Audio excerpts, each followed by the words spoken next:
पारदर्शकतेच्या मुद्द्यावर शिवसेनेला टार्गेट करणारी भाजप तोंडघशी पडली आहे। कारण मुंबई महापालिकेचा कारभार सर्वात पारदर्शी आणि कार्यक्षम असल्याचं प्रमाणपत्र केंद्र सरकारने दिले आहे। केंद्रीय आर्थिक अहवालात हे स्पष्ट झालंय। या अहवालानुसार मुंबई आणि हैदराबाद महापालिकेला सर्वात पारदर्शी असल्याचं प्रमाणपत्र देण्यात आलंय। देशभरातल्या महापालिकांमध्ये मुंबई अव्वल असल्याचं या अहवालात म्हणण्यात आलंय। केंद्राने पारदर्शकतेचं प्रमाणपत्र दिल्यानंतर भाजप आता शिवसेनेवर कोणत्या तोंडाने आरोप करते हे पाहणं महत्त्वाचं आहे। पण बजेटला विरोध करणारे, अरुण जेटलींनी भाषण करू नये म्हणणारे, अरुण जेटलींच्या खात्यातील इकॉनॉमिक सर्वेचा दाखला देत आहेत, याचाच अर्थ त्यांचं मन परिवर्तन होतं, याचा आम्हाला आनंद आहे। मुंबई पालिकेसाठी भाजपने पहिली यादी जाहीर केली। पहिल्या यादीत 78 उमेदवारांची नावे आहेत। काल रात्री उशिरा ही यादी जाहीर करण्यात आली। ज्या जागांवर वाद नाहीत अशा जागांची उमेदवारी जाहीर करण्यात आली। यावेळी मात्र नातेवाईकांना तिकीट देऊ नका या मोदींच्या सूचनेकडे सोयीस्कर दुर्लक्ष केलं गेलंय। भाजपने मोठ्या संख्येने नातेवाईकांना तिकीट दिलंय। नील सोमय्या, अवकाश पुरोहित, दीपक ठाकूर, भाजप नगरसेवक विठ्ठल खरटमोल यांच्या पत्नी रुक्मिणी खरटमोल यांना भाजपने उमेदवारी दिली आहे। मुंबई पालिकेत अंतर्गत गटबाजीमुळे काँग्रेसच्या पहिल्या यादीला हायकमांडकडून स्थगिती देण्यात आली। 2 दिवसांपूर्वी 115 उमेदवारांची पहिली यादी जाहीर करण्यात आली होती। त्यामध्ये निरुपम गटाचा वर्चस्व असल्याची टीका झाल्याने हा निर्णय घेण्यात आला। दरम्यान निरुपम विरुद्ध कामत गटबाजी रोखण्यासाठी खास दिल्लीहून भूपेंद्रसिंग हुड्डा मध्यस्थी करण्यासाठी रात्री मुंबईत दाखल झाले। मात्र हुड्डा थांबलेल्या हॉटेल ललितकरामध्ये काँग्रेसने कार्यकर्त्यांना अक्षरशः घेराव घातला। किशोरी पेडणेकर यांच्या उमेदवारीला शिवसैनिकांनी विरोध केलाय। सेनेच्या नगरसेविका किशोरी पेडणेकरांना तिकीट मिळण्याची कुणकुण लागताच पेडणेकर विरोधातल्या शिवसैनिकांनी आशिष चेंबूरकरांच्या ऑफिसला घेराव घातला। वॉर्ड क्रमांक 199 मधून किशोरी पेडणेकरांना उमेदवारी दिली जाते, परंतु या वॉर्डातून इतर शिवसैनिक निवडणूक लढवण्यास इच्छुक आहेत। त्यानंतर आशिष चेंबूरकरांनी हा मातोश्रीच्या गोटात टाकलाय। मातोश्रीवरून काय निकाल येतो या सगळ्या प्रश्नावर आता हे पाहणं महत्त्वाचं आहे। पिंपरी चिंचवडमध्ये आघाडीत बिघाडी झाल्याचं दोन्ही पक्षांनी मान्य केलं। पक्षातील वरिष्ठ नेते लवकरच याची औपचारिक घोषणा करतील अशी माहिती काँग्रेसने दिली। पालिकेतल्या 128 जागांपैकी 40 जागा मागत काँग्रेसने राष्ट्रवादीला 88 जागांचा प्रस्ताव दिला, तर राष्ट्रवादीने स्वतःसाठी 115 जागांसह काँग्रेसला 13 जागांचा प्रस्ताव दिला आहे। मुंबई महापालिकेच्या निवडणुकीसाठी पहिला अर्ज राष्ट्रवादी काँग्रेसने दाखल केला आहे। मुंबईच्या वॉर्ड क्रमांक 206 मधून राष्ट्रवादीचे युवा उमेदवार नील शिवडीकर यांनी उमेदवारी अर्ज दाखल केला। दक्षिण मध्य मुंबईतले शिवडीवर उमेदवारी अर्ज दाखल करणारे मुंबईतले पहिले उमेदवार हे ठरलेत। राष्ट्रवादीने याद्या जाहीर करण्यातही आघाडी घेतली असून आतापर्यंत 100हून अधिक उमेदवारांच्या 3 याद्या जाहीर करण्यात आल्या आहेत। शिवसेनेसोबत युतीचा विषय संपला, आता स्वबळावर लढायला तयार राहा असं आवाहन मनसे अध्यक्ष राज ठाकरेंनी केलं। दादरमधील शिवाजी मंदिरात मनसेचा कार्यकर्ता मेळावा झाला, यावेळी ते बोलत होते।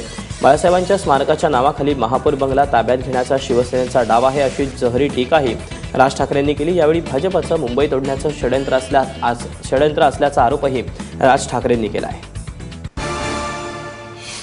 या सगळ्या गोष्टींनंतर मी तरीही विचार केला की जाऊ देत, चला हे बाजूला काढा। आज सगळ्यात महत्त्वाची गोष्ट आहे मुंबई वाचवणं, मुंबईतला मराठी माणूस वाचवणं। मुंबईतला मराठी माणूस हा राजा आहे या शहराचा, त्याला त्याच्यासाठी म्हणून मी हात पुढे केला।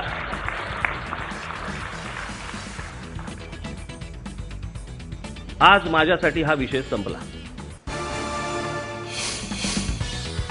मुंबईतले मनसेचे नगरसेवक सुधीर जाधव यांच्यावर एका महिलेनं विनयभंगाचा आरोप केलाय।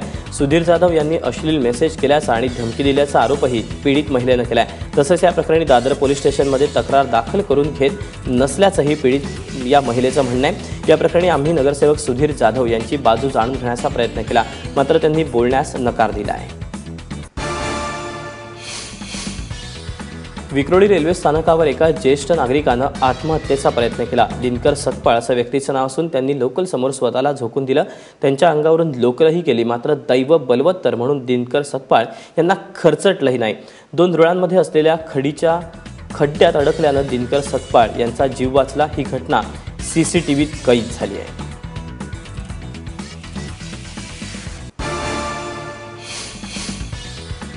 रेल्वे अर्थसंकल्पात महाराष्ट्रासाठी एकूण 5,985 कोटी रुपये जाहीर करण्यात आलेत. या अंतर्गत पश्चिम रेल्वेवरील मुंबई सेंट्रल, वांद्रे, बोरिवली आणि इंदोर या 4 स्थानकांची पुनर्बांधणी केली जाणार आहे. मुंबईतील एसी लोकल पश्चिम रेल्वेच्या विरार ते चर्चगेट या मार्गावर धावणार असली तरी त्याची चाचणी मात्र मध्य रेल्वेवर होणार आहे. तर दुसरीकडे मध्य रेल्वेतील कचरा कमी करण्याचा आम्ही प्रयत्न करत असून पालिकेकडून मदत मिळत नसल्याची तक्रार मध्य रेल्वेचे जनरल मॅनेजर DK शर्मा यांनी केली आहे. मध्य रेल्वेचे अनेक मोठे प्रकल्प BMC, TMC आणि KDMC मुळे रखडल्याचा आरोपही त्यांनी केला. रेल्वे अर्थसंकल्पात केलेल्या घोषणेनुसार कोकण रेल्वेवर येत्या 2 वर्षात 11 नवीन रेल्वे स्थानकं उभारण्यात येणार आहेत. त्यातील 9 स्थानकं महाराष्ट्रात तर 2 रेल्वे स्थानकं कर्नाटकात बांधण्यात येणार आहेत. 8 लूपलाईन तयार होणार असून त्यासाठी 250 कोटी रुपये खर्च होणार आहेत. त्याशिवाय रायगडातील रोहा ते विरार रेल्वे स्थानकाच्या दुपदरीकरणाचं काम हाती घेण्यात येणार आहे. त्यासाठी 350 कोटी रुपये खर्च करण्यात येणार आहे. बिल्टअप आणि कार्पेट एरियाचा गोलमाल करून कर चुकवेगिरी करणाऱ्या बिल्डरांना चाप लावण्याचा प्रयत्न अर्थमंत्री अरुण जेटली यांनी केला.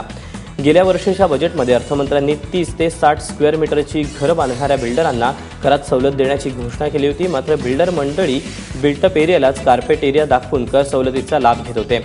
मात्र बिल्डरांच्या या झोलला चाप लावण्यासाठी यंदाच्या बजेटमध्ये तरतूद करण्यात आली आहे.